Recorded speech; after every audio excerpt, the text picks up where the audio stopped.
Good morning student, welcome to do fly JEE NEET. तो मेरे प्यारे बच्चों, अपन मैग्नेटिज्म का पूरा सीरीज पढ़ रहे हैं।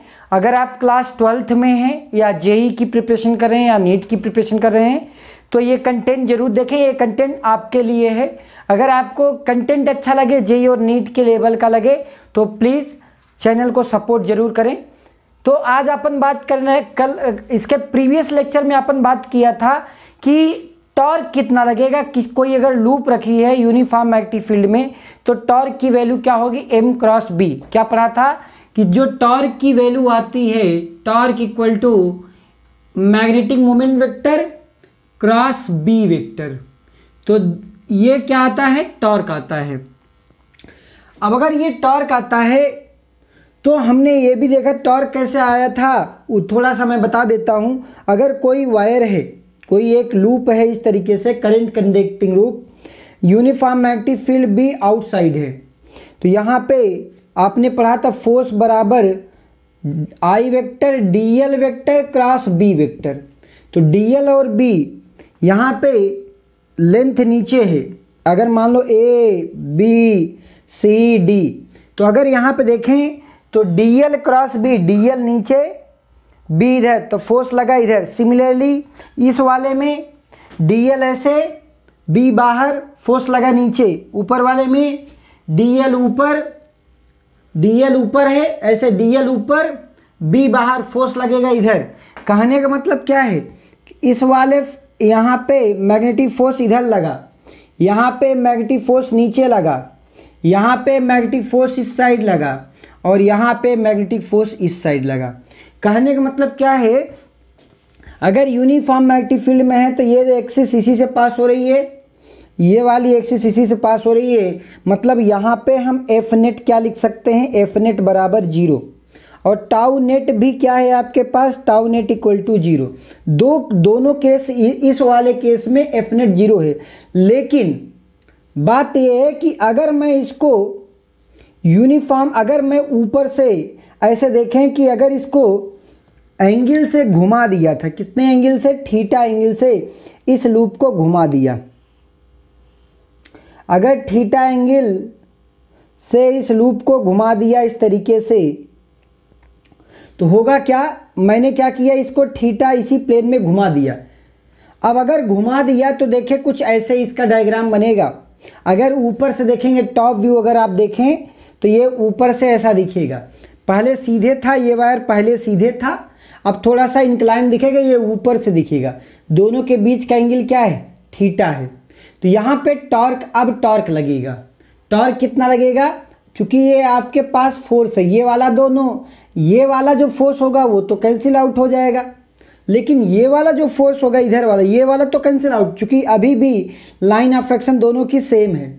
लेकिन अब इन दोनों फोर्स की लाइन ऑफ एक्शन अलग अलग है। इसकी लाइन ऑफ एक्शन ये है, इस फोर्स की लाइन ऑफ एक्शन ये है। दोनों फोर्सेस की लाइन ऑफ एक्शन अलग अलग हैं। तो कल आपने इसको पढ़ा था कि जो फोर्स टॉर्क क्या होता है, टॉर्क इक्वल टू, आपने पढ़ा था torque equal to r vector cross F vector, r vector cross F vector. तो बेसिकली आपके पास क्या है, r cross F, perpendicular distance. Basically ऐसे भी लिख सकते हैं, force multiplied by perpendicular distance between two forces. तो आपके पास I L B, this is force, और परपेंडिकुलर डिस्टेंस, अगर ये लंबाई एल है तो ये लंबाई एल, अगर ये थीटा एंगल तो ये भी थीटा, तो एल साइन थीटा वाला ये वाला एंगल क्या हो जाएगा, ये वाला एंगल हो जाएगा एल साइन थीटा। क्या हो जाएगा, एल साइन थीटा। तो यहाँ पे क्या वैल्यू लिखेंगे, एल साइन ऑफ थीटा। तो यहाँ पे वैल्यू क्या आएगी, I L square B sine theta. जैसा कि आप जानते हो कि हमारे पास I into L square, I into L square is nothing but magnetic moment, this is nothing but magnetic moment, into B magnetic field vector, into sine of theta. ये अपने m क्रॉस b वेक्टर है, mod m mod b sine of theta in nothing but torque vector. तो m cross b। Basically अगर loop को rotate करते हो तो होगा क्या, आपने लूप रोटेट किया, लेकिन ये हो क्या रहा है, टॉर्क किधर लगा, टॉर्क आपके पास अगर आपने लूप को रोटेट किया है, अगर ये दोबारा उसी, देखिए अगर ये फोर्स लग रहा है, ये ऐसा फोर्स है, तो ये अपनी उसी शेप में आना चाहेगा, मतलब टॉर्क जो है एम बी साइन थीटा तो होगा। लेकिन जो ये आपने वर्क किया है, this work will stored in the form of potential energy, this work will be stored in the form of potential energy. जो आपने काम घुमाने में किया, मतलब वर्क डन क्या होता है, वर्क डन बराबर आपने पढ़ा टाउ इंटू डी थीटा। जैसे वर्क डन अगर लीनियर में बात करें एफ डॉट डी आर होता है, वैसे एंगुलर में, किसमें, एंगुलर में जो रोटेशन होता है उसका कॉन्सेप्ट क्या होता है, एफ के जगह टॉर्क वेक्टर आता है और यहाँ पे डी थीटा। तो टॉर्क की वैल्यू मुझे पता है कितना, एम इंटू बी। अच्छा ये एक लूप की है, ये एक लूप के लिए है। कहीं आपके पास अगर n नंबर ऑफ लूप हो जाए तो यहाँ पे मल्टीप्लाइड बाई क्या कर देंगे, n number of time multiplied कर देंगे। ये एक लूप के लिए अपन बात कर रहे हैं अभी। बहुत बढ़िया। तो सर वर्क डन बराबर क्या है, torque into d theta. Torque जगह है आपके पास M B sine theta into d theta. तो अगर आप ध्यान से देखें, जो आपने वर्क किया वो वैल्यू कितनी आ रही, M into B sine theta का क्या होता है, माइनस कॉस ऑफ थीटा। अगर थीटा 1 जीरो से लेके, अगर इसको इस एक्सिस को जीरो मानते हैं तो आप लिख सकते हैं थीटा 1 से लेके थीटा 2। तो वैल्यू अगर ये माइनस कर दें तो आपके पास क्या आ जाएगा कि 0 डिग्री से लेके कोई भी थीटा हो सकता है, 0 टू थीटा कोई सा भी हो सकता है, 0 से लेके थीटा कुछ भी हो सकता है। मतलब इस वाली एक्सिस को 0 माने और इसको 360 पूरा रोटेट करें तो आपके पास वर्क डन क्या होगा, मैं पहले निकाल रहा हूँ work done in rotating the torque, work done in rotating the loop by 90 degree. First case हम यहाँ पे निकाल रहे हैं, if theta equal to 90 degree, मतलब यहाँ से ऐसे लूप को घुमाना 90 डिग्री घुमा दिया, मतलब ऐसे कर दिया, लूप जो ऐसे थी ऐसे रखी थी उसको इस प्लेन में कर दिया। कहने का मतलब क्या है, यहाँ पे वैल्यू क्या हो जाएगी, minus M into B cos of theta minus cos of 0 मतलब 1, तो माइनस अंदर कर लें तो ये वैल्यू क्या, 1 minus cos of theta into M B. इस तरीके से आप निकाल सकते हैं। जो वर्क डन आपका आया वो क्या आया, वर्क डन बराबर M into B in bracket 1 minus cos of theta, 1 minus cos of theta.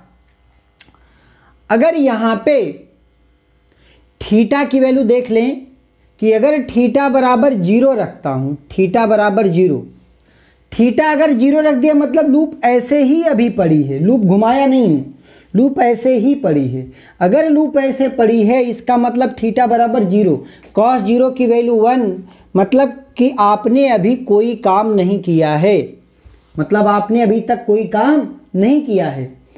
तो मेरे प्यारे बच्चों ये वर्क डन अभी कोई काम नहीं हुआ, लेकिन अगर if theta equal to 90 degree, मतलब लूप ऐसे था, पहले लूप ऐसे रखा था, ऐसे आपने क्या किया, लूप को 90 डिग्री रोटेट कर दी, ऐसे कर दिया। अगर ऐसे कर दिया तो टॉर्क कितना लग रहा है वो देखते हैं। लूप पहले ऐसे था, आपने इसको घुमा के 90 डिग्री कर दिया, तो वैल्यू क्या आएगी, वर्क डन कितना करोगे, M into B 1 minus cos 90 की वैल्यू 0, तो आपने कितना काम किया, एम इंटू बी, डब्ल्यू बराबर एम इंटू बी। आपने कार्य कितना किया, एम इंटू बी। अब आपने क्या किया, पहले लूप ऐसे था, आपने घुमाया 90 डिग्री कर दिया, तो वर्क डन कितना हुआ, एम इंटू बी। मैंने कहा कि पहले ऐसे था, अब आपने क्या किया, ऐसे कर दिया, 180 रोटेशन, कितना 180। इफ थीटा इक्वल टू, समझ पा रहे हो, मतलब दोबारा पलट के अगर उसी प्लेन में ले आए तो कहने का मतलब वर्क डन कितना करोगे, वर्क डन इक्वल टू क्या हो जाएगा, m into B 1 minus cos of 180 degree. तो वैल्यू कितनी आएगी, कितना, m into B 1 minus cos of 180 की वैल्यू -1 होती है। तो -1 ये -1, तो वैल्यू कितना, m इंटू बी, ये आपके पास वर्क डन हो जाएगा। क्या हो जाएगा, -2 MB। कितना, -2 MB क्या हो जाएगा, वर्क डन हो जाएगा। तो ये बेसिक कॉन्सेप्ट है, ये क्या है, basic concept of work done. अब हो क्या रहा है, जो भी आपने काम किया वो पोटेंशियल एनर्जी के फॉर्म में स्टोर्ड हो गया, लेकिन जैसे ही रिलीज करोगे वो क्या हो जाएगा, वापस आ जाएगा। जैसे स्प्रिंग होती है ना, वैसे यहाँ पे भी कॉन्सेप्ट है कि सबसे मिनिमम पोटेंशियल एनर्जी कब होगी, जब वर्क डन क्या हो, जीरो हो, वर्क डन क्या हो, जीरो हो। ठीक, तो अपन अब बात करते हैं कि मान लीजिए कि आपके पास मूविंग कॉइल एक गैल्वेनोमीटर होता है, एक इंस्ट्रूमेंट है जो इसी प्रिंसिपल पे काम करता है। किसका, मूविंग कॉइल गैल्वेनोमीटर। अब बात कर रहे हैं मूविंग कॉइल गैल्वेनोमीटर की, जो कि इसी टॉर्क वाले प्रिंसिपल पे काम करता है, लेकिन यहाँ पे नंबर ऑफ टर्न जो रैप्ड होते हैं ओवर इंसुलेटिंग सिलेंडर, वो n नंबर ऑफ टर्न है। कितने, n। तो जो टॉर्क लगेगा, चूंकि ये नॉर्थ पोल है, ये साउथ पोल है, तो यहाँ पे मैग्नेटिक फील्ड क्रिएट्स हो गए हैं। ठीक, तो जो टॉर्क लगेगा वो वैल्यू क्या आपने पढ़ा, I into L into B, ये मैग्नेटिक मोमेंट है, मल्टीप्लाइड बाई ये टॉर्क इंटू दूरी कितना, L साइन थीटा। बेसिकली आपने क्या पढ़ा, NIAB। अगर नंबर ऑफ टर्न है n, I is flowing in the current in the conductor, into area, L into L is nothing but area of the loop, NIAB sine theta. कल मैंने आपको बताया था बिना साइन थीटा से याद करते हैं, BINA। बेसिकली ये टॉर्क लग रहा है इस लूप में, ये जो सिलेंडर है इसमें करंट आई, यहाँ मैग्नेटिक फील्ड परपेंडिकुलर हैं आपस में, तो और ये वायर इसी के ऊपर रैप्ड है। इस टॉप व्यू ये बनाया हूँ, ऊपर से देखोगे तो ऐसे दिखेगा। तो कहने का मतलब कितना है कि टॉर्क की वैल्यू अगर आपके पास NIAB साइन थीटा है, तो अगर इस पे टॉर्क लगना चालू हुआ और अगर स्प्रिंग कांस्टेंट K है तो ये रोटेट होगा। तो यहाँ पे क्या आता है, अगर ये रोटेट हुआ तो C थीटा कितनी, K थीटा और C थीटा। तो ये वैल्यू जो टॉर्क की वैल्यू आती है that is K into theta. कितना, K थीटा। अगर थीटा की वैल्यू 90 है, B और M में एंगल 90 डिग्री, तो if theta equal to 90 degree तो वैल्यू क्या आ जाएगी, NIAB बराबर K थीटा, NIAB बराबर K थीटा। यहाँ से आप करंट मेजर कर सकते हो, जो मूविंग कॉइल गैल्वेनोमीटर है उसमें से आपको I मेजर करना है कि करंट कितना बह रहा है, इस सर्किट में करंट कितना बह रहा है। जो आपने MGEC, इस एक्सपेरिमेंट को बोलते हैं MGEC, moving coil galvanometer, MGC बोलते हैं, मूविंग कॉइल गैल्वेनोमीटर। तो आपके पास I की क्या वैल्यू आ जाएगी, I बराबर NAB by K theta, NAB by K theta. आप थीटा ये सारी एंगल मेजरमेंट कर सकते हो। तो यहाँ पे ये जो वैल्यू होता है आप करंट यहाँ से कैलकुलेट कर सकते हो। जो गैल्वेनोमीटर करता क्या चीज़ है, छोटी से भी छोटी करंट को क्या करता है, मेजर कर लेता है। छोटी से भी छोटी करंट को क्या करता है, मेजर कर लेता है। इसमें अगर आप ध्यान से देखें तो यहाँ पे नंबर ऑफ टर्न्स कांस्टेंट है, एरिया कांस्टेंट है, बी अगर एक बार फिक्स कर दिया मैग्नेटिक फील्ड कांस्टेंट हो गया, के कांस्टेंट है, स्प्रिंग कांस्टेंट के। तो सिर्फ थीटा में वेरिएशन से आप क्या बता सकते हैं कि करंट कितना हो रहा है, कितना करंट हो रहा है। एक होता है करंट सेंसिटिविटी, ये समझते हैं, theta by I current sensitivity या गैल्वेनोमीटर की सेंसिटिविटी बोलते हैं। वैल्यू क्या है होती है, थीटा डिवाइडेड बाई आई। तो अगर आप देखें थीटा डिवाइडेड बाई आई। यहाँ पे थोड़ा सा ये करेक्शन कर लें, ये वैल्यू कितनी आ रही है, आई बराबर K theta divided by N A B, ये आएगा। तो इसका कहने का मतलब करंट जितना ज़्यादा बही गैल्वेनोमीटर में, करंट जितना ज़्यादा बही उतना ज़्यादा डिफ्लेक्शन आया, करंट जितना ज़्यादा बही उतना ज़्यादा डिफ्लेक्शन आया। इसका मतलब अगर करंट इंक्रीज करते हैं तो आप डिफ्लेक्शन जितना आएगा उसी के रेशियो में। बाकी ये सारी चीज़ें क्या हैं, कांस्टेंट है। K divided by N A B क्या है, कांस्टेंट है। तो यहाँ पे एक टर्म होती है थीटा बाई आई, जिसको बोलते हैं करंट सेंसिटिविटी या गैल्वेनोमीटर की सेंसिटिविटी। थीटा बाई आई क्या हो जाएगा, थीटा बाई आई बराबर एन ए बी बाई के, एन ए बी बाई के। यहाँ पे किसकी सेंसिटिविटी ज़्यादा होगी, अगर मैग्नेटिक, देखो नंबर ऑफ टर्न कांस्टेंट है, स्प्रिंग कांस्टेंट, एरिया कांस्टेंट। अगर मैग्नेटिक फील्ड, ये जो मैग्नेटिक फील्ड बनाई जा रही है, अगर इनके भी सॉफ्ट आयरन कोर की बनाते मैग्नेटिक फील्ड ज़्यादा होती, तो कहने का मतलब उसकी सेंसिटिविटी क्या होती, गैल्वेनोमीटर की बहुत ज़्यादा होती। गैल्वेनोमीटर सेंसिटिविटी क्या होती, बहुत ज़्यादा होती। अब हम बात कर रहे हैं, ये तो एक अपरेटस है, ये तो एक अपरेटस है जो आपका टॉर्क पे काम करता है, N I A B sine theta पे। आप उससे करंट मेजर कर सकते हो, जिसको बोलते हैं मूविंग कॉइल गैल्वेनोमीटर। क्या बोलते हैं, मूविंग कॉइल गैल्वेनोमीटर। अब अपन समझते हैं बार मैग्नेट के बारे में, बार मैग्नेट के बारे में समझते हैं। बार मैग्नेट क्या होता है, bar magnet, bar magnet basically क्या होता है कि आपके पास ये नॉर्थ पोल, ये नॉर्थ पोल, ये साउथ पोल, ये बार मैग्नेट है। हो क्या रहा है कि यहाँ पे एक टर्म होती है जिसको बोलते हैं पोल स्ट्रेंथ।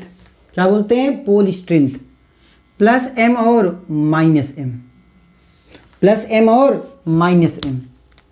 इसको बोलते हैं geometrical length, geometrical length of the magnet,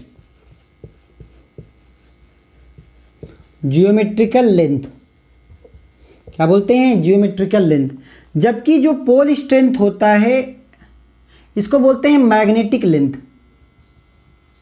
magnetic length.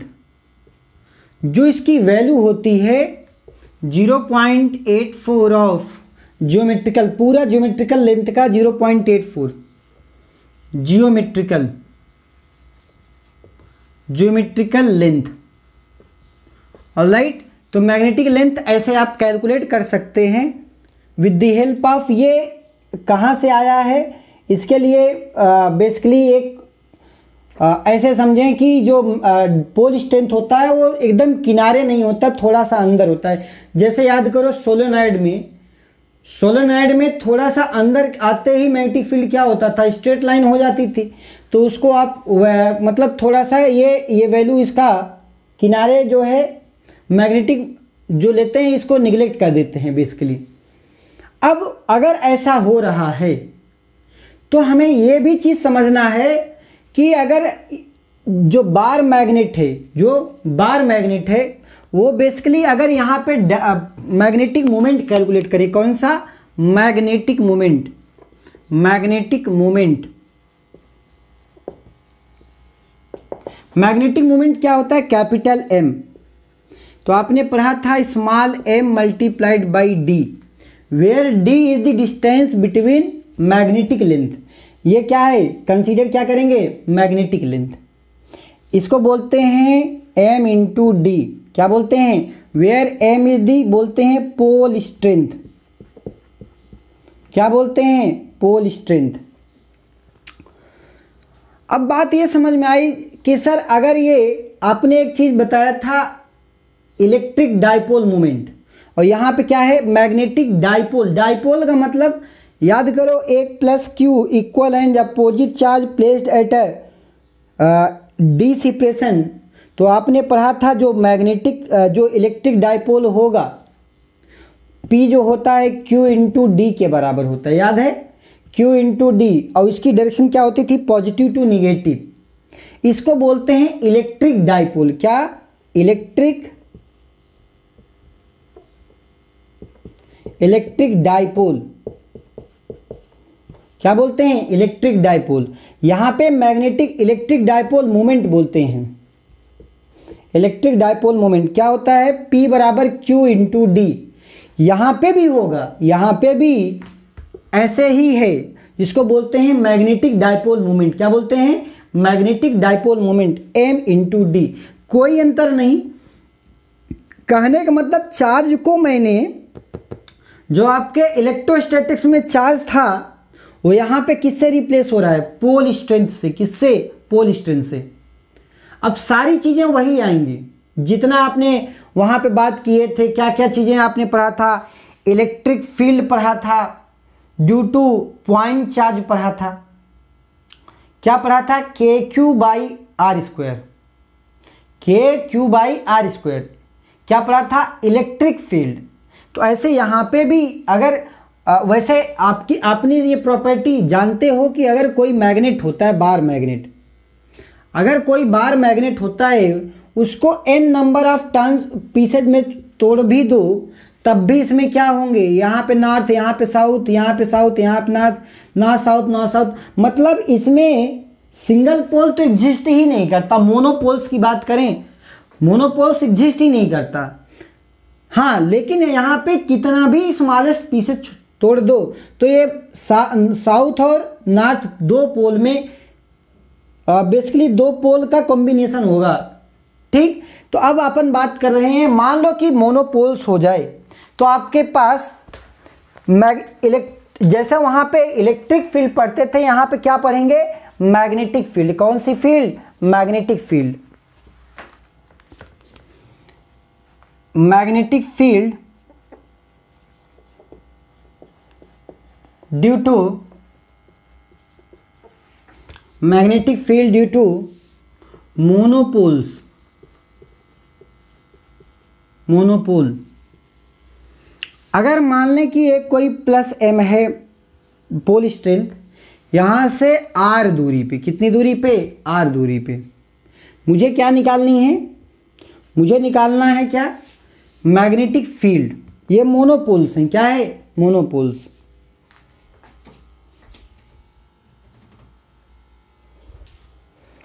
तो यहाँ पे मैग्नेटिक फील्ड की वैल्यू बतानी है। तो मुझे पता है कि अगर यही सेम चीज़ प्लस Q चार्ज पे होता, R दूरी पे, यहाँ पे मैं आपसे इलेक्ट्रिक फील्ड पूछता, तो आप क्या बताते? आप बताते कि सर इलेक्ट्रिक फील्ड जो है यहाँ पे पॉजिटिव चार्ज रखता, और ये पॉजिटिव है तो ये क्या होगा? रिपल्सन होता, डायरेक्शन ऑफ इलेक्ट्रिक फील्ड इधर होती। वैल्यू क्या आती है आपके पास? KQ by R square. अच्छा, K की वैल्यू क्या है? 1/4 pi epsilon 0 Q by R square. लेकिन यहाँ पे जो K होता है, ये K, यहाँ पे अगर मैं मैग्नेटिक फील्ड लाइंस लिख रहा हूँ तो B की क्या वैल्यू होगी? μ0/4 पाई।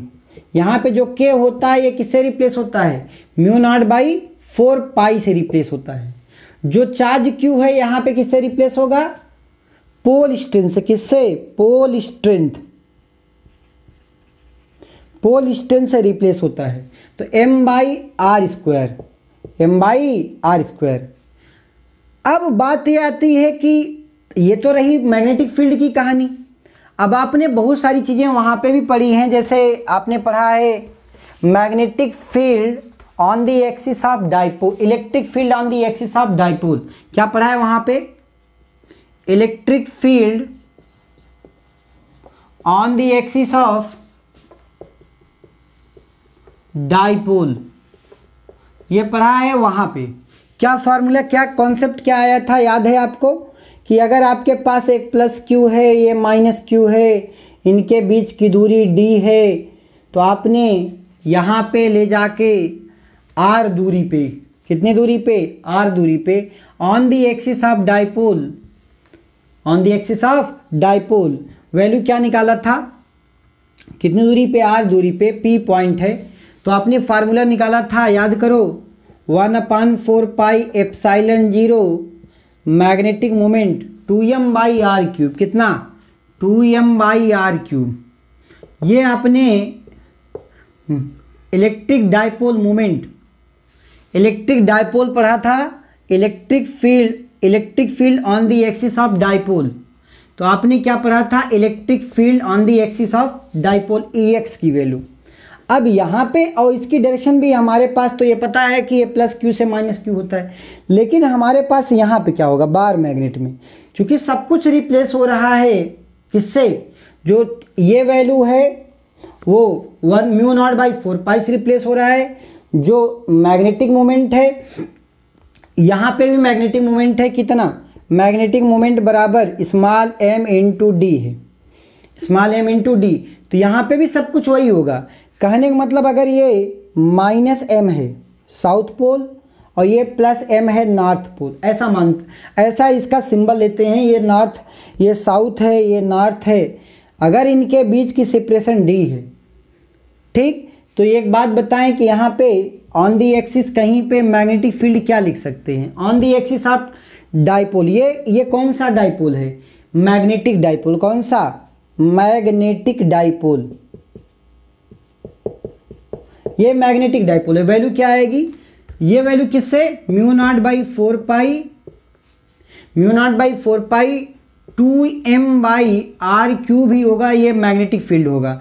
फिर आपने इक्वेटोरियल एक्सिस पर पढ़ा था, याद करो आपने, फिर डाइपोल के एक्सिस से परपेंडिकुलर, याद करते चलेंगे ताकि कॉन्सेप्ट क्लियर होता चले। फिर आपने पढ़ा था on the axis of equatorial electric field on the perpendicular to the plane, equatorial plane बोलते हो, क्या बोलते हो, इक्वेटोरियल प्लेन। इसको, इस प्लेन को क्या बोलते थे, ये +q होता था, ये -q होता था, इनके बीच की सेपरेशन d थी या r थी। तो ये वैल्यू आपने क्या पढ़ा था कि इस पॉइंट पे इनके बीच सेपरेशन d है, ये दूरी r है।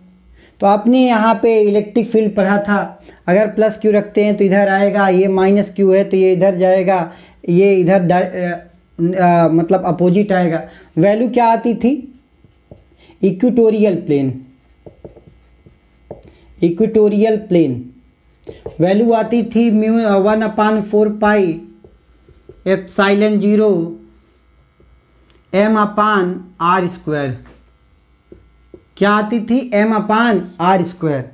इस तरीके से वैल्यू आपके पास m/r² ऑन दी परपेंडिकुलर क्या है आपके पास, तो यहाँ पे वैल्यू आती थी m/r³ आती थी, वहाँ पे 2m/r³, यहाँ पे m/r³। लेकिन इसकी डायरेक्शन नेगेटिव क्यों लेते थे, क्योंकि ये डाइपोल मोमेंट किधर है, पॉजिटिव की तरफ, तो ये आ रही इधर, तो अपोजिट यहाँ माइनस लेते थे। सिमिलरली कोई अंतर नहीं। अब आप यहाँ पे अगर मैं मान लो कि इक्वेटोरियल प्लेन को निकालना चाह रहा हूँ, ये इलेक्ट्रिक फील्ड नहीं, कौन सी, मैग्नेटिक फील्ड, कौन सी, मैग्नेटिक फील्ड। तो आपके पास वैल्यू क्या आएगी, ध्यान से देखें, वैल्यू क्या आएगी, ये -m, ये +m, ठीक। यहाँ पे कहीं पे भी परपेंडिकुलर दूरी d है, ये r दूरी है, कहीं पे भी निकालना पड़े तो वैल्यू क्या होगी मैग्नेटिक फील्ड की, वैल्यू क्या, माइनस ये भी आएगा μ0/4 m/r³। अब याद करो एक जनरल फार्मूला भी बताया था, कहीं पे भी आपको चाहे इलेक्ट्रिक फील्ड निकालनी है या मैग्नेटिक फील्ड, कहीं पे भी जनरल फार्मूला याद करो, क्या बताया था, जनरल फार्मूला, उसको डिराइव भी किया था। वैल्यू क्या आया था आपके पास, वैल्यू आई थी μ0, अगर मैं इलेक्ट्रिक डाइपोल की बात करूँ, इलेक्ट्रिक फील्ड की, तो वैल्यू आई थी 1/4 ε0 m/r³ इन ब्रैकेट 1+3 cos²θ, ये आया था। याद करो इसी फार्मूले में अगर थीटा बराबर 0 भर दो, इफ थीटा इक्वल टू 0, तो वैल्यू क्या, cos 0 1, 3 + 1 4, तो वैल्यू क्या रही, 2m/r³, जो कि सही है। इसको बोलते हैं on the axis of dipole, due to axis of dipole, due to axial point भी बोलते हैं, ड्यू टू एक्सियल पॉइंट। तो हो क्या रहा है, अगर आपके पास एक डाइपोल है, क्या है, एक सपोज बार मैग्नेट है, ये -m, ये +m, कहीं एंगल थीटा पे, कितने थीटा पे, तो यहाँ पे ये आपके पास ई पैरेलल होगा, ई एक्सियल, और ये वाला ई नॉर्मल, मैग्नेटिक फील्ड नॉर्मल, ये बी एक्सियल, बी नॉर्मल, ठीक। ये एंगल थीटा है, क्या है, थीटा, और ये परपेंडिकुलर हैं। तो आप यहाँ पे भी सारे कॉन्सेप्ट वही लगेगा। वैल्यू क्या आएगी, मैग्नेटिक फील्ड बी बराबर mu naught by 4 pi M by R cube 1 + 3 cos square theta, और कोई अंतर नहीं होगा, और कोई अंतर नहीं होगा, ठीक। तो ये कॉन्सेप्ट है इस तरीके से। अब tan फाई इनका रिजल्टेंट कितने होगा, क्या होगा, tan फाई भी बता सकते हैं। अगर tan फाई बताने के लिए बोल दूँ तो bn/bx करेंगे, तो tan फाई बराबर वैल्यू क्या आ जाएगी, b नॉर्मल अपान b एक्सियल, तो इसकी b ये वैल्यू कितनी आएगी, tan θ/2, tan theta divided by 2, ये आपके पास क्या हो जाएगा, tan फाई। इनके बीच रिलेशन, ये सारी चीज़ें आपने इलेक्ट्रिक फील्ड में भी पढ़ी हैं। मैग्नेटिक फील्ड वैसे जैसा इलेक्ट्रिक है वैसा ही मैग्नेटिक है, सिर्फ अंतर किस चीज़ का हो रहा है, अंतर हो रहा है कि यहाँ पे 1/4 पाई एप्सिलॉन 0 होता था, यहाँ पे वैल्यू क्या हो रही है, म्यू नॉट बाई 4 पाई हो रही, पहला अंतर। दूसरा यहाँ पे मैग्नेटिक मोमेंट होता था Q इंटू डी, यहाँ पे क्या मैग्नेटिक मोमेंट है, M इंटू डी, और बाकी कोई अंतर नहीं, सारा का सारा फार्मूला वैसे ही चलता है। तो एक दो क्वेश्चन देखते हैं जेई मेंस के इस पे। जेई 2012 में एक क्वेश्चन आया था, क्या बोल रहा है कि a bar magnet of length 6 centimetre has, क्या बोला, a bar magnet of length 6 centimetre, मतलब मैग्नेटिक लेंथ डी की ही बात कर रहा है। द मोमेंट, मैग्नेटिक मोमेंट मतलब क्या, कैपिटल एम दे दिया, जूल पर सेकेंड, ठीक। Find the strength of the magnetic field B, magnetic strength मतलब स्ट्रेंथ ऑफ मैग्नेटिक फील्ड मतलब बी पूछ रहा है, at a distance of 200 centimetre from the centre of the magnet along the equatorial line. तो simple सा concept क्या है, अभी आपको बताया कि अगर ये -m है, ये +m है, इनके बीच की दूरी d है, अगर आपसे कितने दूरी पे, 200 सेंटीमीटर पे किसी पॉइंट इक्वेटोरियल लाइन पे पूछा जाए तो मैग्नेटिक फील्ड क्या होता है आप जानते हो, वैल्यू क्या होती है, म्यू नॉट बाई 4 पाई, अगर इक्वेटोरियल लाइन है तो m/r क्यूब, m/r²।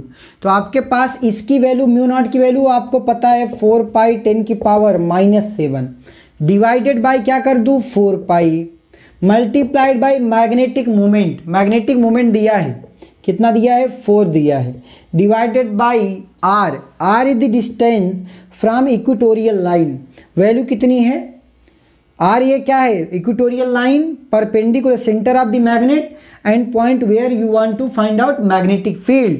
तो इसकी वैल्यू कितना 0 मतलब 2 का क्यूब 200 सेंटीमीटर मतलब 1 मीटर में 100 सेंटीमीटर मतलब ये 2 मीटर है, कितने मीटर 2 मीटर। तो ये वैल्यू कितनी 2 की पावर 8, 2 की पावर 3 मतलब 8, 4 1 जा 4, 4 2 जा 8, 4 पाई कैंसिल। तो अगर यहाँ पे देखें तो ये वैल्यू 1/2 आ रही, 1/2 मतलब 0.5 10⁻⁻⁷। ऐसा कोई ऑप्शन दिख रहा है, यस ऐसा ऑप्शन थर्ड दिख रहा है। 5 इंटू इसको क्या लिख सकते हैं 5 इंटू 10⁻⁻8 टेस्ला। तो ये आपके पास जेईई मेंस का एक क्वेश्चन था। तो इसी तरीके से आप सारे प्रॉब्लम जो है चाहे वो नीट के हों या जेईई के हों जो मैग्नेट पे हैं, जो मैग्नेट पे जैसे आपको याद होगा कि टॉर्क तो बता दिया, जैसे आपने लूप की वजह से टॉर्क क्या पढ़ा m×b, क्या पढ़ा m×b, वैसे टॉर्क में भी m×b ही आएगा, कुछ अलग नहीं आएगा। मतलब पूरा का पूरा जो कॉन्सेप्ट है वो सारी की सारी, चाहे अगर हम बात करें अगर लूप की जो बात कर रहे हैं, लूप की वजह से जो टॉर्क पढ़ा, अगर उसमें लूप का रेडियस बहुत छोटा है और बहुत ज़्यादा दूरी पे पूछ रहा है तो उसको जब बार मैग्नेट कंसीडर कर सकते हैं। सारे कॉन्सेप्ट वही आते हैं। तो एक क्वेश्चन और देखते हैं जेईई मेंस के। नीट का एक क्वेश्चन है, कह रहा है कि short bar magnet is magnetic moment दिया है m दिया है, is placed uniform magnetic field b दिया है, the magnet is stable equilibrium, कौन सा equilibrium? Stable equilibrium, the potential energy is, अब आप जानते हो जो भी वर्क डन होगा, पोटेंशियल एनर्जी क्या होती है, आपने पढ़ा work done by all the forces बराबर change in potential energy minus change in potential energy, अगर कंजर्वेटिव है तो work done by conservative force बराबर minus change in potential energy. तो कहने का मतलब क्या है, तो जो भी आप अगर पोटेंशियल एनर्जी पढ़ना चाह रहे हो, पोटेंशियल एनर्जी निकालना चाह रहे हो, तो minus change in work done. Work done क्या पढ़ा है आपने? वर्क डन पढ़ा है आपके पास minus m dot B vector या M B cos theta, m dot B मतलब एम बी कॉस थीटा। तो यहाँ पे कह रहा है कि स्टेबल इक्विलिब्रियम, स्टेबल मतलब थीटा बराबर जीरो, याद करो थीटा इक्वल टू क्या रख दूँ? जीरो। स्टेबल इक्विलिब्रियम अगर एक लूप, एक बार मैग्नेट है, अगर उस पर थीटा इक्वल टू जीरो है तो जितना इधर लग रहा है उतना इधर लग रहा है। कहने का मतलब क्या है कि माइनस m की वैल्यू क्या दिया है मैग्नेटिक मोमेंट? 0.04 दिया है, 0.4 इंटू बी ये मैग्नेटिक फील्ड क्या दिया है? 0.16। ऑलराइट, तो 16 चौका 64, 0.64, 3 डिजिट पे जीरो है, ये वैल्यू नेगेटिव आ रही है। क्या आ रही है? नेगेटिव, क्योंकि पोटेंशियल एनर्जी क्या होती है? नेगेटिव। तो correct answer is option A. कहने का मतलब जो आपने पूरा इलेक्ट्रिक फील्ड वाला कॉन्सेप्ट है वो as a bar magnet use कर सकते हैं और सारे क्वेश्चन कर सकते हैं। तो मुझे उम्मीद है कि आपको ये लेक्चर बहुत इंटरेस्टिंग और समझ में आया होगा। तो मेरे प्यारे बच्चों, अगर आप चैनल पे नए हैं तो प्लीज़ लाइक, सब्सक्राइब, शेयर ज़रूर करें। आज के लिए बस इतना ही। Thank you all of you.